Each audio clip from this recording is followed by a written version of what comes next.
Olá, pessoal, tudo bem? Sejam bem-vindos a mais uma aula do Vem Segue-me. Vamos estudar Elamã, capítulos de 1 a 6, e o tema é A Rocha de Nosso Redentor.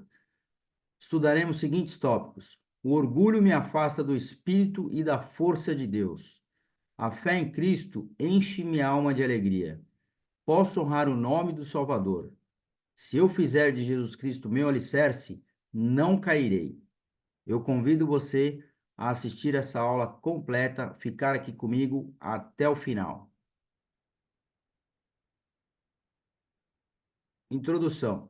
O livro de Elamã relata tanto as vitórias como as tragédias ocorridas entre os nefitas e os lamanitas. Ele começa com uma série de dificuldades entre o povo nefita, e outras dificuldades continuam sendo relatadas ao longo do registro. Lemos nele a respeito de intrigas políticas, bandos de ladrões, rejeição aos profetas, orgulho e descrença em toda a terra. Mas encontramos também exemplos como os de Nefe e Lei e da parte mais humilde do povo, que não apenas sobreviveram, mas prosperaram espiritualmente. Como eles conseguiram fazer isso? Então você vê que muitos dos ensinamentos do livro de Mórmon, assim como eu disse na aula passada, nós podemos aplicar e parece que nós estamos vivendo tudo isso nos dias atuais. Ou seja, é um livro que foi escrito e revelado para os dias atuais. Por isso que o nome da igreja é Igreja de Jesus Cristo dos Santos dos Últimos Dias. Ele foi escrito para ser revelado nesses últimos dias que estamos vivendo. Continuando, como permaneceram fortes enquanto a civilização ao redor começava a declinar e a se desfazer? Do mesmo modo que qualquer um de nós permanece firme durante uma violenta tempestade que o diabo envia para nos açoitar, edificando nossa vida sobre a rocha de nosso Redentor, que é Cristo, o Filho de Deus, um alicerce seguro, e se os homens edificarem sobre esse alicerce, não cairão. Ou seja, vai chegar uma hora que o inimigo vai lançar ali as suas tentações, ele vai querer te desviar, vai querer te desanimar, vai querer com que você caia em iniquidade e quebre os mandamentos de Deus. Mas nós precisamos saber que isso um dia pode acontecer. Mas se nós formos se nós edificarmos nossa fé sobre a rocha, que é Jesus Cristo, que é o tema principal aqui da aula, nós sairemos vencedores. Primeiro tópico: o orgulho me afasta do espírito e da força de Deus. Volta aqui mais uma vez essa imagem que já foi utilizada aqui em aulas anteriores sobre o ciclo do orgulho. Essa imagem aqui é do ciclo do orgulho. O que que é o ciclo do orgulho? A pessoa ela começa a, a viver em retidão e prosperidade. Ele tem uma vida reta, ele começa a ser abençoado, começa a prosperar, e aí vem a sequência que ele se torna uma pessoa orgulhosa, começa a cair em iniquidade, e aí ele começa a passar pela destruição e o sofrimento na sua vida. Ele só tem uma solução para isso: é ele ser humilde e passar pelo arrependimento. Depois que ele é humilde e passa pelo arrependimento, ele começa novamente a prosperar, depois de viver em retidão, e assim vai. Então, esse é o conhecido como ciclo do orgulho. Quando lemos Elamã, notamos um padrão no comportamento dos nefitas. Quando lemos, tá escrito errado aqui, mas tudo bem. Quando lemos Elamã, ou seja, quando nós estudamos esse livro de Elamã, nós notamos um padrão no comportamento dos nefitas. Quando são retos, Deus os abençoa e eles prosperam. Depois de um tempo, tornam-se orgulhosos e iníquos e fazem escolhas que os levam à destruição e ao sofrimento. Em seguida, são humilhados e inspirados a se arrepender, e Deus os abençoa novamente. O padrão se repete com tanta frequência que alguns se referem a ele como ciclo do orgulho. Então, aquilo que eu falei é o que estava acontecendo aqui entre o povo de Nefe. E houve paz também no 51º ano do reinado dos juízes, salvo pelo orgulho que começou a manifestar-se na igreja, não na igreja de Deus, mas no coração daqueles que professavam pertencer à igreja de Deus. Encheram-se de orgulho a ponto de perseguirem muitos de seus irmãos. Ora, esse foi um grande mal que fez com que a parte mais humilde do povo padecesse grande perseguição e passasse por muitas aflições. Então, o que aconteceu aqui? Que eles começaram a perseguir os irmãos, os membros da igreja. Isso naquela época. Será que acontece isso hoje, nos dias atuais? Ora, essa grande perda dos nefitas e a terrível carnificina a vida entre eles não teriam acontecido se não fosse pelas iniquidades e abominações existentes em seu meio. Sim, mesmo entre os que professavam pertencer à igreja de Deus. Ou seja, o problema é iniquidade. Quando começa a ter iniquidade, o espírito se afasta e as coisas começam a complicar, tanto na família quanto na igreja, em todos os lugares. E foi pelo orgulho de seu coração, por causa de suas imensas riquezas, sim, em virtude de oprimirem os pobres, negando alimento aos que tinham fome e roupa aos que estavam nus, esbofeteando seus humildes irmãos, zombando de tudo quanto era sagrado. Olha só, zombando de tudo quanto era sagrado. Nós vimos o que aconteceu agora nas Olimpíadas, né? As Olimpíadas desse ano aqui na França, em Paris, eles zombaram daquilo que era sagrado. Então, assim, é o que eu falo, as histórias do livro de Mórmon servem para os dias atuais. Negando o espírito de profecia e de revelação, assassinando, roubando, mentindo, furtando, cometendo adultério, levantando-se em grandes contendas e desertando para a terra de Nefe entre os lamanitas. E por causa dessa sua grande iniquidade e vanglória pela própria força, foram abandonados à sua própria força, portanto, não prosperaram. Não foram afligidos e perseguidos e expulsos pelos lamanitas até perderem quase todas as suas terras. Essa é a consequência. Mais uma consequência aqui. Em virtude de sua iniquidade, a igreja começou a decair e eles começaram a perder a crença no espírito de profecia e no espírito de revelação, e defrontaram-se com os julgamentos de Deus. Olha só, quando você se afasta, você deixa de ir para a igreja, você começa a praticar o mal, quebrar os mandamentos de Deus, o que que vai acontecer? Você começa a esfriar. Em virtude de toda essa iniquidade, desse afastamento, você vai esfriando, a sua crença vai diminuindo, o seu espírito de revelação também vai diminuindo, você começa a questionar mais sobre Deus, né? E aí você vai enfraquecendo. Então, essas são uma das consequências. E viram que se haviam se tornado fracos como seus irmãos, os lamanitas. Então, os nefitas, eles começaram a se tornar fracos como os seus irmãos lamanitas e que o Espírito do Senhor não mais o preservava. Sim, havia se afastado deles, porque o Espírito do Senhor não habita em templos impuros. Então, a primeira coisa que acontece quando você quebra os mandamentos é o Espírito se afastar. Pronto, o Espírito se afastou, aí você já não tem mais a orientação, o discernimento de Deus para poder decidir o que você precisa fazer na sua vida. Às vezes você vai comprar um imóvel, e o espírito fala para você, ó, não compra que esse imóvel está com problema de documentação. O espírito fala. Se você ouve o espírito, você fala, não, não vou comprar esse imóvel. E aí você se dá bem. Agora, se você não tem a presença do espírito, você vai lá, compra o imóvel, esse imóvel tem problema de documentação, às vezes você entrou numa dívida que não sabia. Então, ou seja, é muito importante nós guardarmos os mandamentos para ter a companhia do Espírito. E era isso que não estava acontecendo nessa época com os nefitas.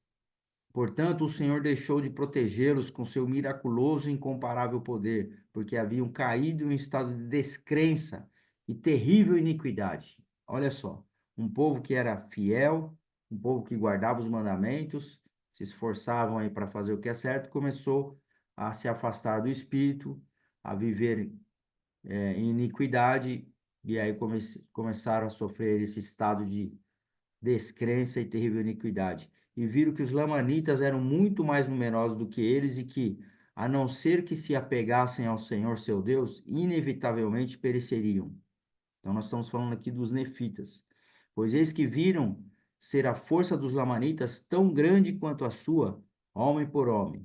E assim haviam caído nessa grande transgressão, sim, dessa maneira, em poucos anos haviam se tornado fracos por causa de suas transgressões.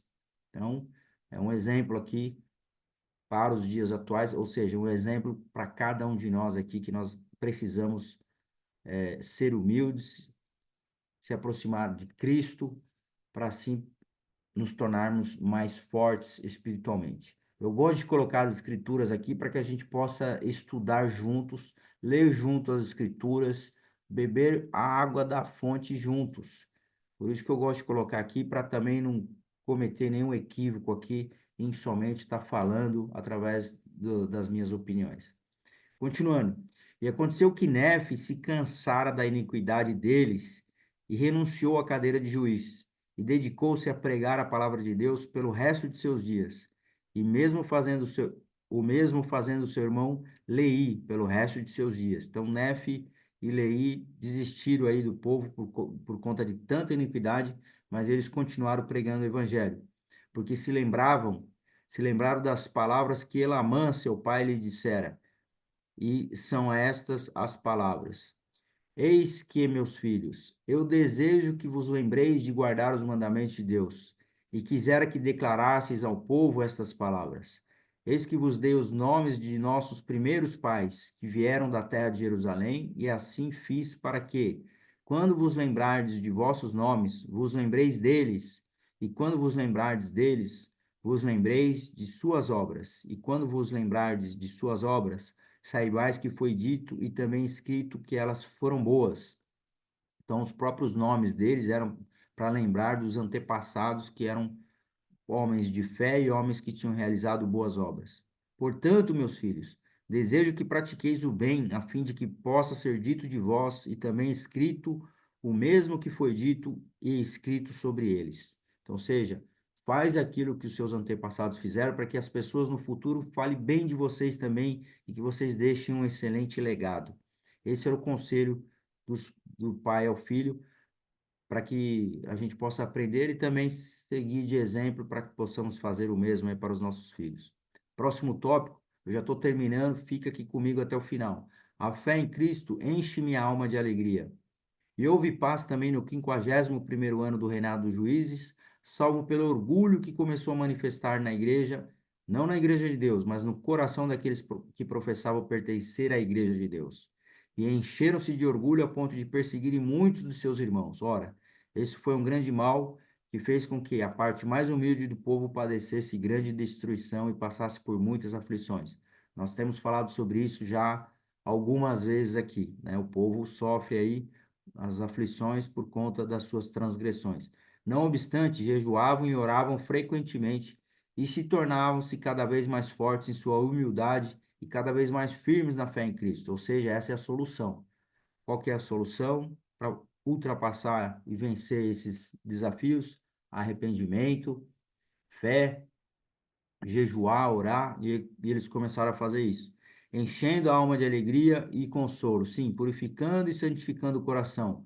Santificação é essa resultante da entrega de seu coração a Deus, ou seja, aquele ciclo do orgulho, né? Lembra quando vem o ciclo do orgulho? Depois que vem a iniquidade, a transgressão, vem a dor, o sofrimento, aí eles começam a guardar os mandamentos novamente, depois que guardam os mandamentos, começa a viver em retidão e assim vai prosperando e assim continua. E assim a gente aprende sobre o ciclo do orgulho. Posso honrar o nome do Salvador. Eis que, meus filhos, eu desejo que vos lembreis de guardar os mandamentos de Deus. E quisera que declarasseis ao povo essas palavras. Eis que vos dei os nomes de nossos primeiros pais, que vieram da terra de Jerusalém. E assim fiz para que, quando vos lembrasses de vossos nomes, vos lembreis deles, e de quando vos lembrardes deles, lembreis de suas obras.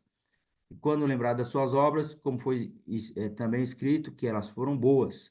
Portanto, meus filhos, desejo que pratiqueis o bem, a fim de que possa ser dito de vós e também escrito o mesmo que foi dito e escrito sobre eles. Nós já falamos sobre isso e aqui a aula repete essa escritura, né? Mas o importante é que ele estava lembrando sempre os filhos de guardar os mandamentos. Então aqui fica a lição para nós pais que temos filhos. Vamos estar sempre lembrando os nossos filhos a respeito da importância de guardar os mandamentos. E principalmente, aqui ele estava lembrando do nome dos pais deles, que eles deveriam honrar e lembrar. Mas esse tópico da aula fala que nós devemos lembrar de Jesus Cristo, honrar Jesus Cristo. Lembrar que nós somos filhos de Deus e fizemos convênios com Deus de guardar os mandamentos e assim ser exemplo para as pessoas. E guardando os seus mandamentos, nós podemos receber as bênçãos e principalmente honrar o nome não só dos nossos antepassados, assim como fez Nefe e Lei, mas também honrar o nome de Jesus Cristo, através do nosso exemplo.